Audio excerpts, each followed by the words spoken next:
আসসালামু আলাইকুম। যে চারটি কমিশন সংস্কারের জন্য বিভিন্ন সুপারিশ তুলে ধরেছে সরকারের কাছে, তার মধ্যে সবচেয়ে সেন্সিটিভ, সবচেয়ে বিতর্কিত, আলোচিত, সমালোচিত এবং গুরুত্বপূর্ণ হচ্ছে সংবিধান সংস্কার কমিশন। তারা এর মধ্যে যে সুপারিশগুলো তুলে ধরেছে, দর্শক আপনারা জানেন, তা এর মধ্যে নানানভাবে আলোচিত এবং সমালোচিত হচ্ছে। ভালো মন্দ সবকিছু আছে এর মধ্যে, সত্য কথা।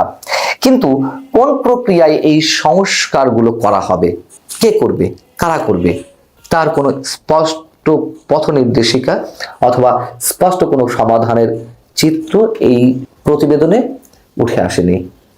তাহলে দায়িত্বটা কার? তিনটি বিকল্প প্রস্তাব তুলে ধরা হয়েছে এই কমিশনের পক্ষ থেকে, এবং তিনটির কোনোটির মাধ্যমে সমাধান আসবে না, এটুকু স্পষ্ট করে বলে রাখছি। স্রেফ নাটকীয়তা, ধারাবাহিক নাটকের অংশ এই সংস্কার খেলা বিষয়ক প্রতিবেদন। পাশাপাশি আরো একটি বড় বিষয় হচ্ছে, এর মাধ্যমে কাজ তো কিছু হচ্ছেই না, শুধু রাষ্ট্রের মোটা অঙ্কের কিছু টাকা অপচয় ঘটছে। যাই হোক, এই প্রতিবেদনে যে তিনটি বিকল্প প্রস্তাবের কথা বলা হয়েছে, তার প্রথমটি হচ্ছে গণপরিষদ বা গণভোট, কিংবা কি কি সংস্কার করা হবে তা রাজনৈতিক ঐকমত্যের মাধ্যমে চূড়ান্ত করে পরবর্তী নির্বাচিত সংসদে সংবিধান সংশোধন করা। যদি তাই হবে, তাহলে তো এত কিছু প্রয়োজন ছিল না। নির্বাচিত সংসদ কিছু সংস্কার সুপারিশ দিয়েই তারা লেজ গুটিয়ে নিয়ে চলে যেতে পারতো, তা করছে না। প্রথম দুটি যদি আমরা ধরি, গণপরিষদ বা গণভোট, আমি গণপরিষদ বা গণভোট নিয়ে পরে বলছি। তো এই বিষয়ে যখন প্রশ্ন করা হলো এই সংবিধান সংস্কার কমিশনের যে নেতৃত্বে আছেন ডক্টর আলী রিয়াজ, তিনি উত্তরে কি বলছেন, যে এই তিনটির মধ্যে কোনটা বেছে নেওয়া হবে তা ঠিক করবে সরকার এবং রাজনৈতিক দল। কমিশন সুপারিশের তিনটি বিকল্প প্রস্তাব করেছে মাত্র। প্রধান উপদেষ্টা নিজেই বলেছেন, সংস্কার কমিশনের প্রতিবেদন নিয়ে ঐকমত্যের মাধ্যমে তৈরি হবে অভ্যুত্থান সনদ, এর ভিত্তিতে হবে পরবর্তী নির্বাচন। প্রধান উপদেষ্টা এই কথাগুলো বলবেন, তাকে ডক্টর আলী রিয়াজ আগে থেকে জানতেন, অথবা জানুন আর না জানুন, তিনি তো দায়িত্ব নিয়েছেন কিছু সুপারিশমালা তৈরি করার, এবং তিনিই পথ বাতলে দিবেন যে কোন দিক দিয়ে সমাধান মিলতে পারে। তা না করে তিনি এখন সরকার এবং রাজনৈতিক দলের উদ্দেশ্যে তাদের উপরে দায়িত্ব চাপিয়ে দিচ্ছেন। এটা কোনো সুপারিশমালা হতে পারে না। এবং যদি বলছিলাম যে তিনটি বিকল্প প্রস্তাবের কথা বলা হয়েছে, প্রথম দুটি যদি আমরা বলি, গণপরিষদ এবং গণভোট, এই দুটি অনুষ্ঠান করা, অর্থাৎ গণপরিষদ সদস্যদের মাধ্যমে যদি সংবিধান সংশোধন করতে হয়, তাহলে তো নির্বাচন লাগবে, অথবা গণভোটের জন্য তো অবশ্যই নির্বাচন, মানে এগুলো তো নির্বাচন ছাড়া আরো হবে না। তাহলে যদি প্রশ্ন করি, ভোটার তালিকা সংশোধন করা ছাড়া কি গণপরিষদের ভোট অথবা গণভোট করা সম্ভব?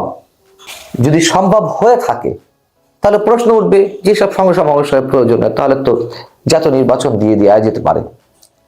অথবা যদি ভোটার তালিকা সংশোধন করতেই হয় এবং তার সঙ্গে নির্বাচন কমিশনের সক্ষমতা বৃদ্ধির জন্য আরো বেশি সময়ের প্রয়োজন হয়, তাহলে তো বিষয়টি স্পষ্ট যে নির্বাচন পিছানোর জন্য এগুলো করা হচ্ছে, বিলম্বিত করার জন্য নানান ধরনের নাটকীয়তা আমাদের সামনে উপস্থাপন করা হচ্ছে।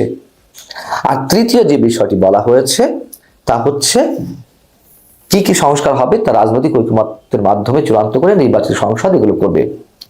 রাজনৈতিক ঐকমত্য কখনোই হবে না, সম্ভব না, হবে না। লিখে রাখুন, বলে রাখছি, লিখে রাখার প্রয়োজন নেই, এটি প্রমাণ, এটি তো রেকর্ড হয়ে থাকবে এই এপিসোড। কখনোই সম্ভব না।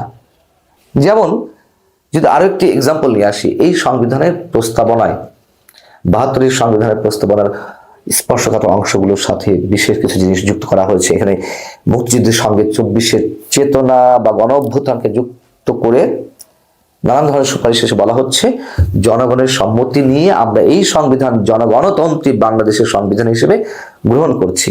এটি কি মানে বোঝায়? এটি মানে বোঝায় তো যে গণভোটের মাধ্যমে এই সংবিধান গ্রহণ করা হলো, জনগণের সম্মতি নিয়ে এই শব্দগুলো তো সেখানেই থাকে। মানে কতটা বৈপরীত্যমূলক একটা বিতর্কিত সুপারিশমালা তৈরি করা হয়েছে। এখন বিষয় হচ্ছে যে রাজনৈতিক ঐকমত্য প্রতিষ্ঠা হবে না, সেটা আমি চ্যালেঞ্জ করে বলছি, এবং এর পেছনের ইতিহাস তো আপনাদের জানা আছে। বিএনপি প্রথম থেকে বলে আসছে যে নির্বাচনের পরে নির্বাচিত সংসদ কার্যক্রমগুলো হাতে নেবে এবং তারা সেগুলো বাস্তবায়ন করবে, কোন কোন সংস্কার করতে হবে, কোথা কি করতে হবে, এইগুলা। বিপরীতে জামায়াত ইসলামী এবং বৈষম্য বিরোধী ছাত্র আন্দোলন কিংবা জাতীয় নাগরিক কমিটি তারা বলছে না, নির্বাচনের আগেই এগুলো সংস্কার করতে হবে। কেন নির্বাচনের আগে সংস্কার করতে হবে, তার উদ্দেশ্যগুলো নিয়ে তো আমরা জানি, তাদের প্ল্যানিং গুলো আমরা জানি।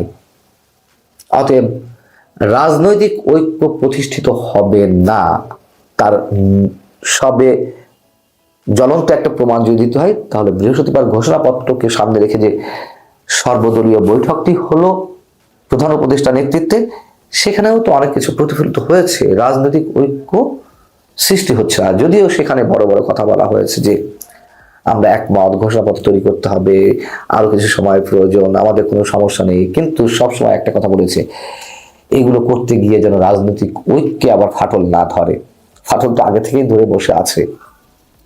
অতএব নিশ্চিত করে বলা যায়, এই যে তুমুল একটি বিশেষ লক্ষ্য বাস্তবায়নের জন্য যেসব খেলা চলছে, সেই সব খেলার একটা অংশ সংস্কার কর্মসূচি এবং সংস্কার প্রস্তাবনা, সুপারিশমালা তৈরি করে তা জমা দেওয়া, আরো অনেক সংস্কার কমিশন কাজ করছে। এগুলো কোনো কাজ হবে না। আল্লাহ হাফিজ, ভালো থাকুন সবাই।